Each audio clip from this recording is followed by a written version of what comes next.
Hi hello నమస్తే. ఈరోజు ఏస్కేర్ educational services నుంచి మరొక వీడియోతో వచ్చాము. సో బైపీసీ స్ట్రీమ్కి సంబంధించినటువంటి కంప్లీట్ గైడెన్స్ సంబంధించి వీడియో ఇది. సో బైపీసీ వాళ్ళకి మెయిన్ కెరియర్ పాత్గా 3 మేజర్ రూట్స్ అనేవి ఉన్నాయండి. అందులో medical, health care courses, next paramedical, తర్వాత బయాలజీ, అగ్రికల్చర్ అండ్ రీసెర్చ్ కోర్స్కి సంబంధించినటువంటివి.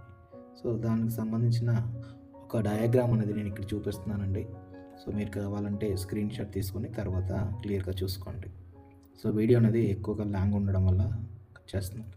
So second, medical health cares కోర్సెస్లో ఇది టాప్ చాయిస్ అండి. అందరూ బైపీసీ తీసుకున్న ప్రతి ఒక్కరు చేసేది. ఫస్ట్ది ఎంబీబీఎస్. సో ఎంబీబీఎస్ డాక్టర్ అనేది ఇది 5.5 ఇయర్స్ అనేది ఉంటుంది. సో దీనికి నీట్ అనేది national eligibility cum entrance test అనేది ఖచ్చితంగా క్వాలిఫై అయి ఉండాలి. సో దాని కెరియర్గా ఫిజిషియను, సర్జను, స్పెషలిస్ట్. సో ఇక్కడ నేను ప్రతిదీ చెప్పలేను కాబట్టి మీకు క్లియర్గా చూపిస్తున్నానండి. ఎంబీబీఎస్కు ఎంత శాలరీ వస్తుంది, నెక్స్ట్ బీడిఎస్ డెంటిస్ట్కి ఎంత శాలరీ వస్తుంది, దాంతోపాటుగా ఆయుర్వేదిక్ డాక్టర్ అనేది కూడా, ఇవన్నీ ఆల్మోస్ట్ 5 ఇయర్స్ కోర్సెస్ అండి.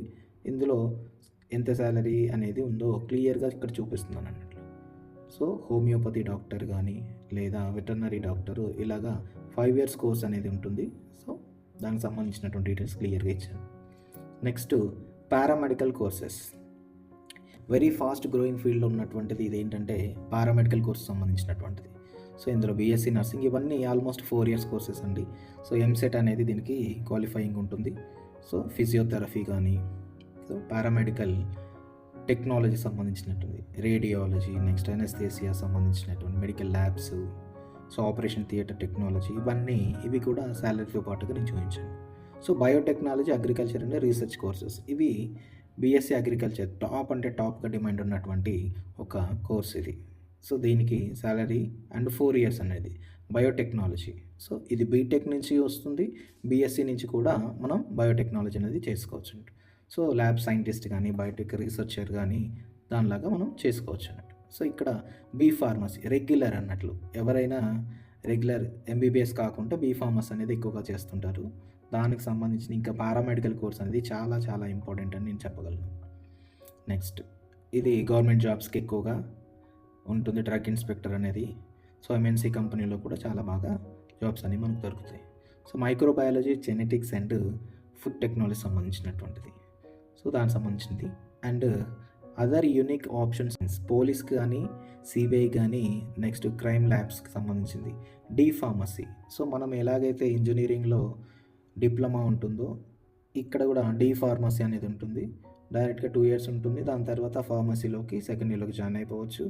ఇది 2 ఇయర్స్ ఉంటుంది అన్నట్లు. నెక్స్ట్ న్యూట్రిషన్ కానీ, ఎన్విరాన్మెంట్ సైన్స్ కానీ, క్లినికల్ సైకాలజీ కానీ, hospital management, next pharmaceutical management, MBA pharma కూడా ఉంటుంది. సో అబ్రాడ్లో వితౌట్ నీట్తో మనము చదవచ్చు అన్నట్టు. ఇక్కడ ఇండియాలో చదవాలంటే ఖచ్చితంగా నీట్ అనేది క్వాలిఫై అయితేనే డాక్టర్ అవుతాము.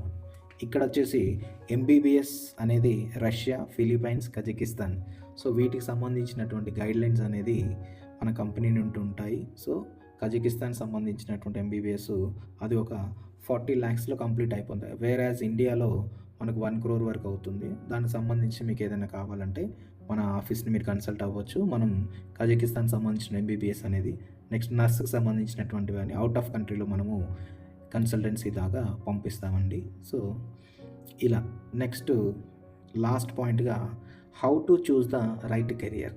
సో ఫస్ట్ మనం యూ ఆస్క్ యువర్ సెల్ఫ్, ఏంటి, do I want to become a doctor అవ్వాలనుకుంటున్నారా, లేదా మెడికల్ కెరియర్ని వితౌట్ నీట్తో కావాలనుకుంటున్నారా, లేదంటే బయాలజీకి సంబంధించిన రీసెర్చర్ కావాలనుకుంటున్నారా, లేదంటే గవర్నమెంట్ జాబ్స్కి మీరు ప్రిపేర్ అవుతారనుకుంటున్నారా. సో హై శాలరీ ఉన్నటువంటి ఇవి నేను ఇక్కడ చూపిస్తున్నానండి. సో ఎంబీబీఎస్కి 30 lakhs per annum అనేది ఉంటుంది. డెంటిస్ట్ అయితే 25, అండ్ బీఎస్సీ నర్సింగ్ అబ్రాడ్లో అయితే 60 lakhs కూడా ఉంటుంది. బయోటెక్నాలజీ R&D డిపార్ట్మెంట్లో మనకు 25 lakhs వరకు నేను హైయెస్ట్ చెప్తాను. ఫార్మా ఇండస్ట్రీలో ప్లస్ ఎంబీఏ ఉన్న వాళ్ళకి 20 వరకు అనేది ఉంటుంది. ఇది మనకు సంబంధించినటువంటి ఒక చిన్న వీడియో.